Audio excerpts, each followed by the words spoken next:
இயேசு கிறிஸ்துவின் நாமத்தில் உங்கள் அனைவரையும் அன்போடு கூட வாழ்த்துகிறேன். இன்றைக்கு நாம் தியானிக்க போகிற தலைப்பு, உங்கள் வேண்டுதல்கள் அற்புதமான பலன்களை தருகின்றன.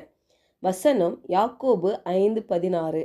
நீங்கள் சொஸ்தமடையும்படிக்கு உங்கள் குற்றங்களை ஒருவருக்கொருவர் அறிக்கையிட்டு ஒருவருக்காக ஒருவர் ஜெபம் பண்ணுங்கள். நீதிமான் செய்யும் ஊக்கமான வேண்டுதல் மிகவும் பலனுள்ளதாய் இருக்கிறது. இந்த வசனத்தில் முன்னாடி ஒரு 2 வசனம் பார்த்தீங்கன்னா, வியாதிப்பட்டா எப்படி சபை மூப்பர்கள்லாம் சேர்ந்து வரவழைத்து அந்த வியாதிப்பட்ட மனிதனை இயேசு கிறிஸ்து நாமத்தினால அவனுக்கு எண்ணெய் பூசி ஜெபம் பண்ணும் பொழுது அந்த விசுவாசம் உள்ள ஜெபம் பிணியாளிகளை ரட்சிக்கும் என்று இங்கே பார்க்குறோம். அதான் பாருங்க, இந்த வசனத்தில் யாக்கோபு பார்த்தீங்கன்னா ஜெபத்தின் வல்லமையை பற்றி அவர் விளக்குகிறார்.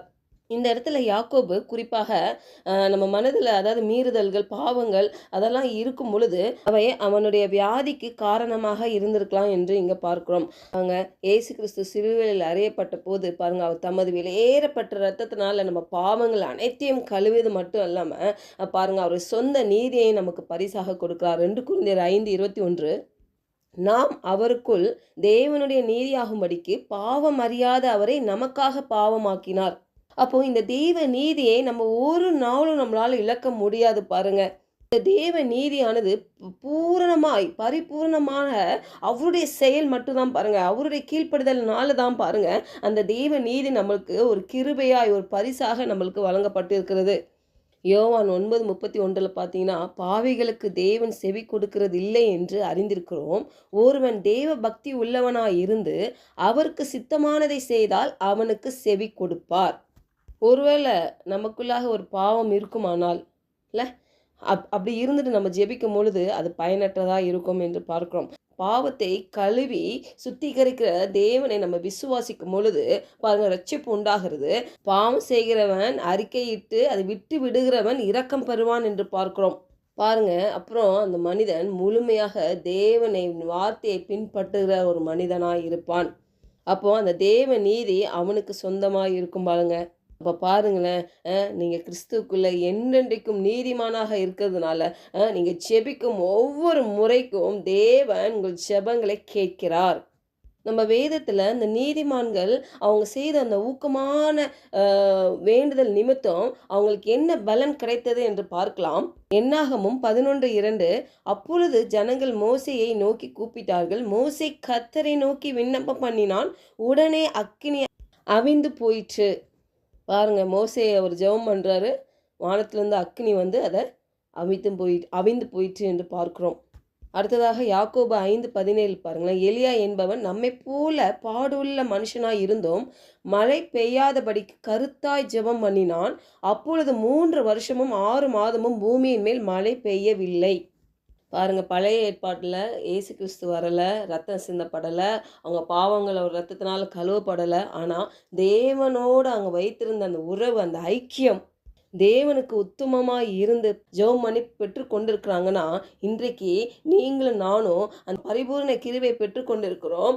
இயேசு கிறிஸ்துவின் ரத்தத்தினால் நம்ம பாவங்கள் கழுவப்பட்டிருக்கிறது.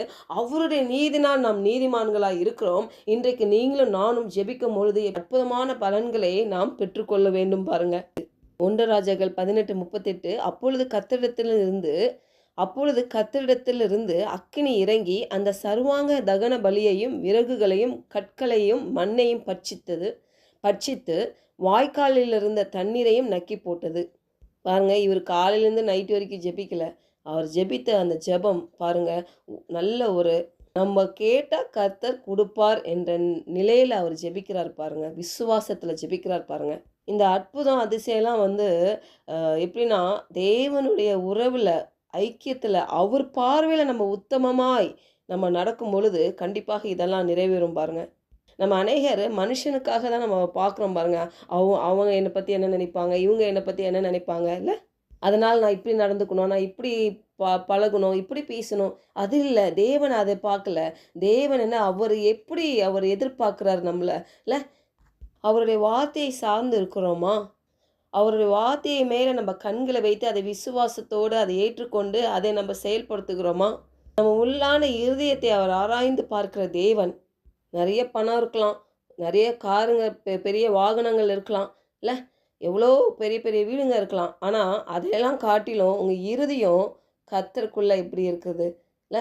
அந்த தாழ்மை தான் அவர் எதிர்பார்க்குறாரு. அவருக்கு ஒரே ஒரு காரியம் தான் பாருங்க, நம்ம ஹார்ட் வந்து ஹம்பிளா இருக்கணும். இந்த உலகத்துல இருக்கிறதுக்கும் நம்ம பயன்படுத்துறதுக்காக தான் இதெல்லாம் ஆசீர்வாதங்கள் குடுக்கப்பட்டிருக்குது தவிர, இந்த ஆசீர்வாதத்தெல்லாம் வைத்து நம்ம கர்த்தர்கிட்ட உத்தமமா நம்ம நடக்க முடியாது பாருங்க. அதனால அநேகர் மனுஷங்களை பிரியப்படுத்துறதுக்காக வாழாமல் தேவனை பிரியப்படுத்தும்படி வாழும்படி நம்ம ஒரு தீர்மானம் எடுக்கணும் பாருங்க. ஒரு மோசேயால முடியும் என்றால், ஒரு எலியால முடியும் என்றால், ஏன் உங்களால என்னாலையும் முடியாது இல்லையா? அற்புதங்கள் நடக்கும். நம்ம ஜெபித்தால் அது வல்லமையாய் ஜெபிக்கும் பொழுது கண்டிப்பாக அது பலன் கொடுக்கிறதா இருக்கும். ஜெபிக்கலாம். பரலோக தகப்பனே, நீதிமான் செய்யும் ஊக்கமான வேண்டுதல் மிகவும் பலனுள்ளதா இருக்குது என்று நாங்கள் தியானித்தோம். அநேக வேளையில எங்களுடைய நீதி, எங்களுடைய செயல்களை நாங்க நம்பி ஆண்டவரே ஜெபிக்காதபடி, ஆண்டவரே உம்முடைய நீதியில நாங்க நிலைத்திருந்து, ஆண்டவரே அந்த பார்வையில நாங்கள் எங்களை நீதிமானாக பார்த்து ஆண்டவரே நாங்கள் ஜெபிக்கும்போது அது பலன் தருகிறதா இருக்கணும்ப்பா. நாங்கள் ஜெபிக்கும் பொழுது அது வல்லமை உள்ளதா இருக்கணும் ஆண்டவரே. நாங்கள் ஜெபிக்கும் பொழுது அது இயங்கணும் ஆண்டவரே இந்த பூமியில. எங்கள் சூழ்நிலையில் எங்கள் வாழ்க்கையில் என்ன தேவைகள் இருக்குதோ அது நாங்கள் கொஞ்சம் கூட கூச்சப்படாமல் எதுவாக இருந்தாலும் எங்கள் அப்பாட்ட நாங்கள் கேட்டு பெற்றுக்கொள்ளுகிற அந்த தைரியம் இன்றைக்கு கேட்குற ஒவ்வொருத்தருக்கும் உண்டாகும்படி இயேசுவின் நாமத்தினால் ஜெபிக்கிறோம் நல்ல பிதாவே. ஆமென்.